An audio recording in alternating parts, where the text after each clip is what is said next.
हाँ जी, रेडी। अस्सलाम वालेकुम। कैसे हैं आप सब लोग? ठीक ठाक होंगे। अच्छा, लास्ट वीडियो में जो है मैंने डिस्कस किया था आप लोगों के साथ कि इल्म और फ़न में क्या फ़र्क है। अब मैं इसी को ही आगे लेके चलता हूँ कि जब मैंने आपको बताया था कि इल्म बेसिकली कुरान पाक है और इसको हमने किस तरह से अब आगे फर्दर लेके चलना है। यूजुअली क्या होता है कि अगर हम कुरान पाक को पढ़ना शुरू कर देते हैं तर्जुमे के साथ, या अगर कोई कोशिश भी करता है तो फ़ौरन से दिमाग में डाल दिया जाता है कि भाई भटक जाओगे, ये हम नहीं समझ सकते, बहुत गहरी बातें हैं, ये सब कुछ है। तो बेसिकली कुरान पाक को पढ़ना, अल्लाह ताला खुद कुरान पाक में फरमा रहे हैं कि भाई इसमें खुली निशानी है अकल वालों के लिए, उसको पढ़ें।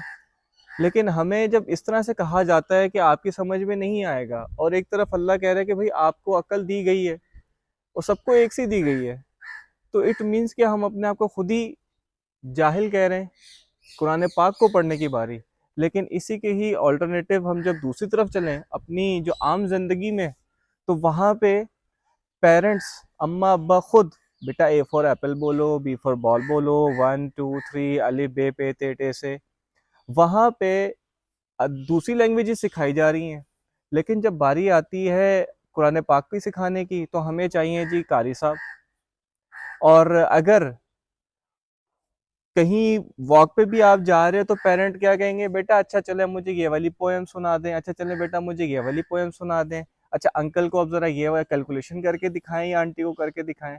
लेकिन यही बात अगर आती है कुरान पाक को लेकर, तो वहां पे हम लोग पता नहीं क्यों हेजिटेट फील करते हैं अपने बच्चों को फ्रंट एंड पे लाते हुए, फख्र नहीं महसूस करते। हालांकि हमें इस चीज में फख्र महसूस करना चाहिए और इन चीजों में हमें इतना नहीं फख्र महसूस करना चाहिए। ठीक है, वो तो बाकी जिस तरह से फनून है वो भी फन ही सीख रहा है ना वो, लेकिन इल्म की बारी हम जो है अपने बच्चों को बैक एंड पे ले आते हैं।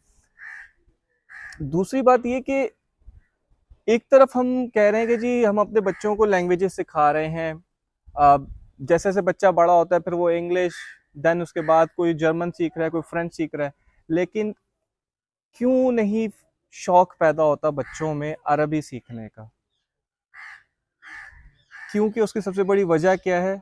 बच्चा जब से सुनना शुरू करता है, या तो वो उर्दू में सुन रहा है या पंजाबी में सुन रहा है कि मुझे क्या कहा जा रहा है, या उसे फोर्स किया जा रहा है कि बेटा इंग्लिश में बात करनी है, आपको पानी नहीं आपको वाटर चाहिए, वॉक ब्ला ब्ला ब्ला, जबरदस्ती उसके दिमाग में फोर्स किए जा रहे होते हैं ये वर्ड्स।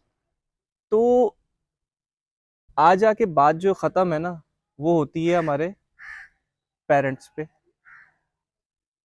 उसमें बहुत सारी ऐसी चीजें हैं कि जिनको हम लोग वापस जो है ना बैक एंड पे जाके सोचना पड़ेगा कि कहाँ हम लोग गलती कर रहे हैं। अपने बच्चों को सब कुछ सिखाएं, अरबी भी सिखाएं, ताकि उसको शौक पैदा हो कुरान पाक को पढ़ने और समझने का। उसमें इतना इल्म छुपा हुआ है कि आप इमेजिन ही नहीं कर सकते हो।